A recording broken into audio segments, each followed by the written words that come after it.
And the goddess, grey-eyed Athene, answered him, saying, O father, our father Carnides, throned in the highest, that man assuredly lies in a death that is his due. So perish likewise all who work such deeds. But my heart is rent for wise Odysseus, that hapless one, who far from his friends this long while suffereth affliction in a sea-girt isle, where is the navel of the sea, a woodland isle, and therein a goddess hath her habitation, the daughter of the wise wizard Atlas, who knows the very depths of every sea, and himself upholds the tall pillars which keep earth and sky asunder. His daughter it is that holds the hapless man in sorrow, and ever with soft and guile tales she is wooing him to forgetfulness of Ithaca. But Odysseus, yearning to see if it were but the smoke leap upwards from his own land, hath desired to die. As for thee, thine heart regardeth it not at all, Olympian. What? Did not Odysseus by the ships of the Argives make thee free offering of sacrifice in the wide Trojan land? Wherefore wast thou then so wroth with him, O Zeus? And Zeus, the cloud-gatherer, answered her, and said, My child, what word hath escaped the door of thy lips? Yea, how should I forget divine Odysseus, who in understanding is beyond mortals and beyond all men, hath done sacrifice to the deathless gods, who keep the wide heaven? Nay, but it is Poseidon, the girder of the earth, that hath been wroth continually with quenchless anger for the Cyclops' sake, whom he blinded of his eye, even godlike Polyphemus, whose power is mightiest among all the Cyclopses. His mother was the nymph Thausa, daughter of Phorcys, lord of the unharvested sea, and in the hollow caves she lay with Poseidon. From that day forth, Poseidon the earth-shaker doth not indeed slay Odysseus, but driveth him wandering from his own country. But come, let us here one and all take good counsel as touching his return, that he may be got home. So shall Poseidon let go his displeasure, for he will in no wise be able to strive alone against all, in despite all the deathless gods. Okay, I'm already finding these to be quite tongue-twistery passages to have to read. Lots of editing I have to do on my part. Hopefully it's not too jarring for you.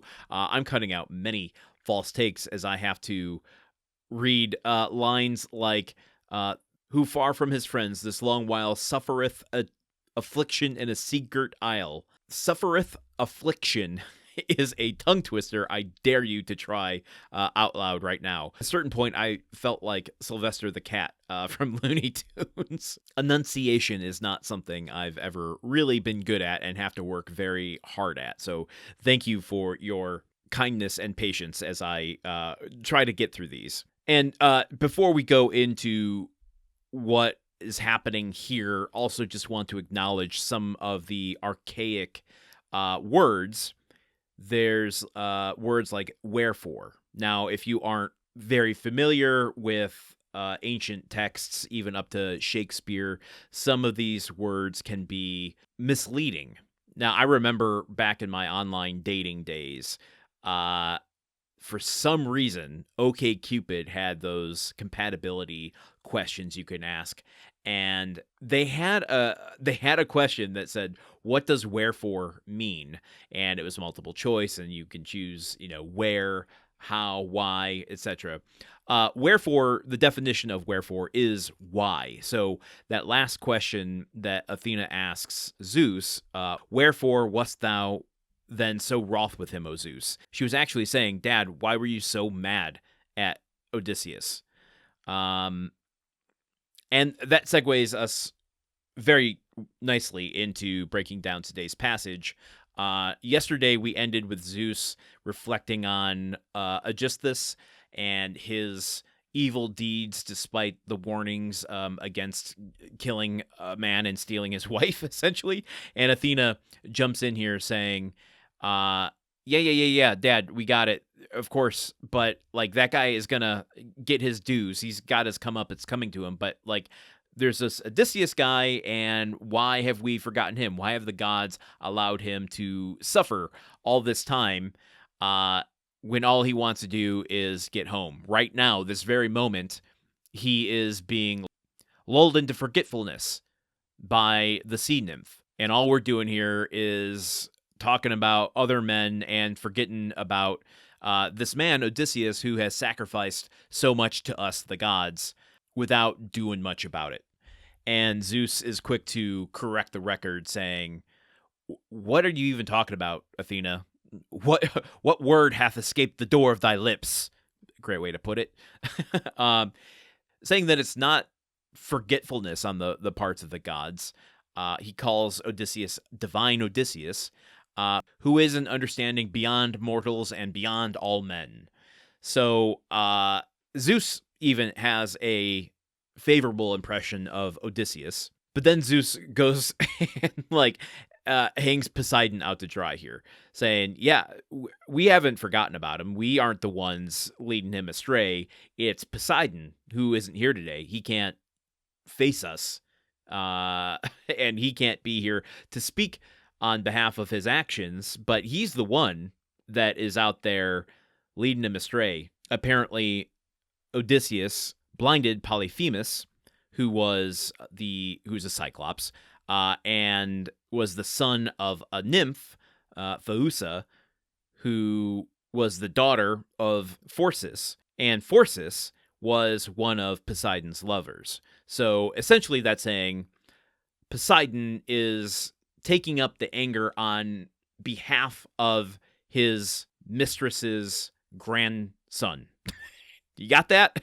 Should we look at that lineage again? Poseidon lays in the hollow caves with Phorcys, who had a daughter named Phausa, who was a nymph, and that nymph had a son who was a Cyclops named Polyphemus, and Polyphemus was blinded by Odysseus, and that is why Poseidon is pissy.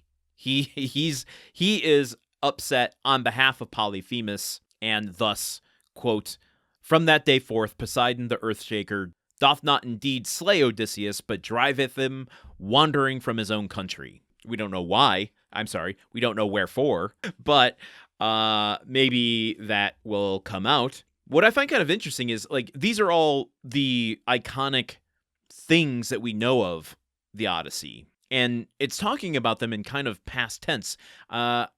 Being unfamiliar with this original work, I'm curious how we're going to transition into watching them unfold. Is that something we do here? I suddenly just got really nervous about the whole premise of this show. Maybe all we know of these iconic moments is what we've just read, and now we have an entire year's worth of archaic material to sift through.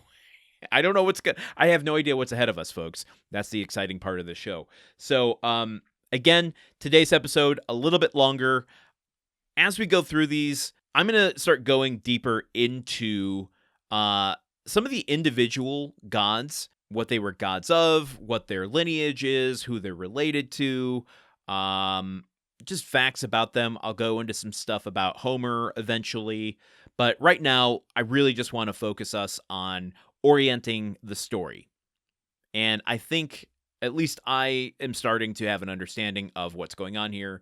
This Council of Gods is meeting to discuss the fate of Odysseus. I love at the very end of it, Zeus is like, yeah, okay, let's get our shit together and figure out how to get Odysseus home. Poseidon, in all of his rage, isn't going to be able to take us all, so, he's going to have to let go of it at some point. It really does kind of feel like a Boardwalk Empire or Sopranos episode where one of the guys is just going off a little too hard on something, and everyone has to refocus that guy.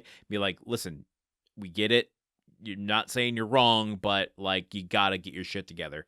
That's what it feels like is going on right now. So join me here tomorrow as we continue more of Book 1 of Homer's The Odyssey. Until then, okay, goodbye. Odyssey is part of the Gruntwork Podcast Network. The show is produced, edited, and hosted by Landon Solano. The original text of The Odyssey, written by Homer. Theme song by Neuroflow. You can support this show and other shows like it by going to patreon.com/gruntworkpod. Thank you for listening. See you tomorrow.